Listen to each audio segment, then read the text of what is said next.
Greetings, ladies and gentlemen, and welcome to the Sunday night meeting. That's right, the Sunday night meeting.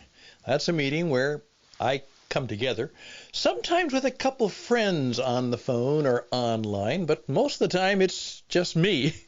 Hopefully a little deeper me, and perhaps even a conversation with the living God. It's where I get ready for Monday Meets the Marketplace. I take time to think, plan, make some bold affirmations, say a prayer, and be ready to go. And that has special meaning for me today because I just returned on this Sunday afternoon evening from a new friend who was a CEO in a major construction firm and has now, for a number of years, been comfortably retired. But he failed his retirement. That's right, he failed his retirement. Many of you know what I'm talking about, but my friend John had a very special failure. In fact, some would say it's probably, maybe, even a promotion. So let me tell you a little bit about my friend Reverend John Wilson and his new promotion. An interesting idea that is coming to life, maybe even for you. I'm Stan Hughes, so the program is Interesting Ideas, and on this Sunday night, it begins right now.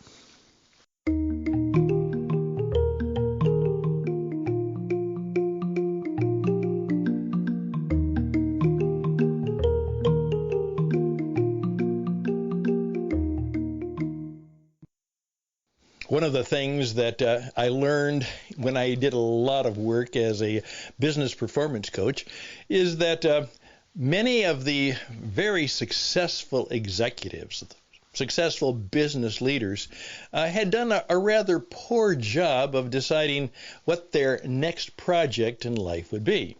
They weren't sure whether they were going to sell the business or whether they were going to keep on working, whether they were going to perhaps take a consulting job, or, as most of them said, I'm just going to finally do nothing.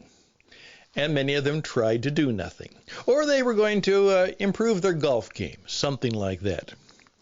Well, what I discovered, and you know where I'm going, is these formerly very busy and successful people soon found that, as one said, you know what? My golf game is not going to get much better, no matter how many times I play every week. It is what it is. And then perhaps this back of mine is giving me a little trouble, and golf isn't really that much fun anymore. And so they're looking for what can they do. And for some of them, that's a rather difficult place to be. They've always been on the go. They've always been, as someone said, I was always needed by somebody. And now no one cares about who I am or where I am, and they certainly don't need any counsel or direction from me. I found that had happened to a number of them. And sometimes my job was to come alongside of them. And because I had worked with them in their, executive days, I told them that I'm also a bit of an ENCORE coach. And they said, what does that mean? I said, it's a term that I want to popularize and use for the way we should approach our life. I'm not a senior citizen, though I'm certainly in that age category. I hope I'm not elderly, if that has any pejorative term to it.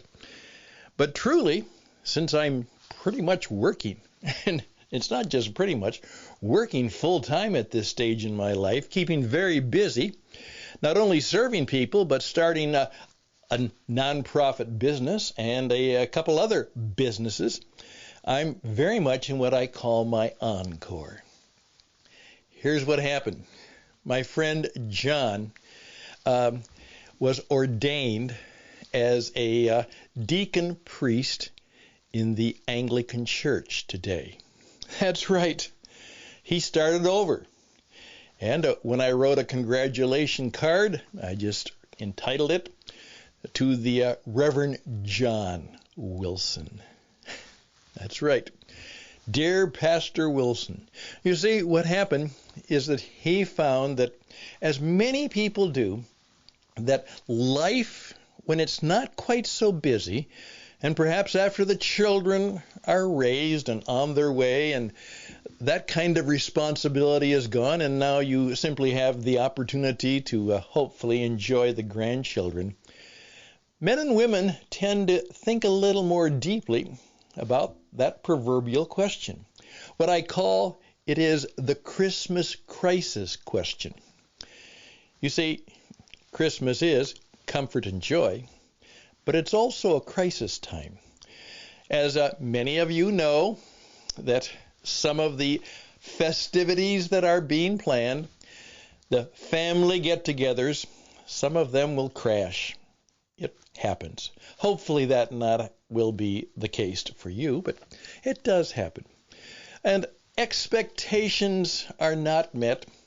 And so when the Christmas day and perhaps the Christmas season has begun to fade, there aren't any really very pleasant memories of that particular Christmas.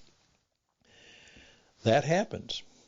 And that's where that can be a bit of a crisis, maybe a minor one, but it can be a major one if it meant that relationships were strained. But it could also be a crisis in terms is you have to consider what I call the God question. Okay. You hear a lot about, the Jesus deal, who he was, Son of God. And all of a sudden, in the midst of all of that God talk and God singing, some people begin to say, you know what? I wonder if all of this stuff is real. I wonder if I believe it. Is it just a pleasant story? Is it just a good myth that helps inspire people? Or could there be something in it? I was reminded of a Indian fellow many years ago who actually became an acquaintance of a longtime mentor that I've had only through his books and writings. His name, E. Stanley Jones, a Stanley like me. And he was working his life both as a development specialist, as a peace statesman, working in India. And he tells the story one time that when an Indian man had heard the story of what is called the Christian tradition, or the story of Jesus, the Christmas story, he said something like this: if this isn't true, it doesn't matter. If it isn't true, so what? It doesn't matter. But if it is true, nothing matters more. If it is true, nothing matters more. Well, what happened in John's time that he found that he'd always been there, that is, in church, being a good Christian gentleman, but all of a sudden, but not all of a sudden, it was a slow awareness, but that picked up pace, and so he entered into a course of study. And that course of study was rigorous, particularly, he's not a young student anymore. But he passed the tests, passed the examinations, passed the interviews, and today we honored him and celebrated his ordination. He said, who would have ever thought? The guy who was out there building things, building buildings, building stuff, hard work, tough work with tough people. Who would have ever thought that I would be in a position to speak to people about what is truly significant, and most importantly, to find myself no longer a CEO of a company, but very much a servant to all, and hopefully to many people who are powerless, who need help, and who need counsel and blessing, and need a friend. And that's what I get to be for the rest of my life. Congratulations, Pastor John Wilson. That's just a story, but I hope you know that it's more than that. It's a challenge about your encore. And the whole idea of, at this stage in our lives, be prepared not just to retire and try and take it easy and play more golf and do whatever, but to discover if perhaps there's a true shadow career, an encore in your life. That's the interesting idea for a Sunday night. I'm Stan Husted.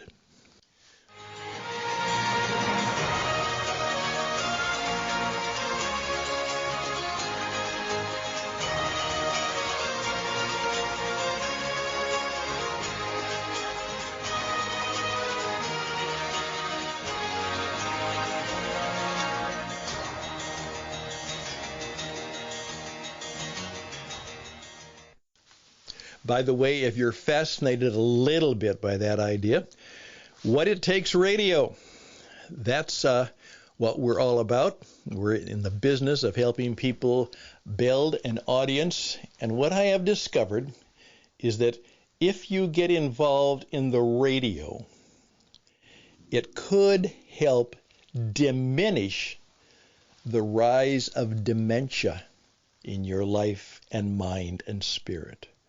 That's right. Speaking on the radio could lessen the perhaps cause of dementia in your life. And that's a subject for next week. No, this week. It's coming up.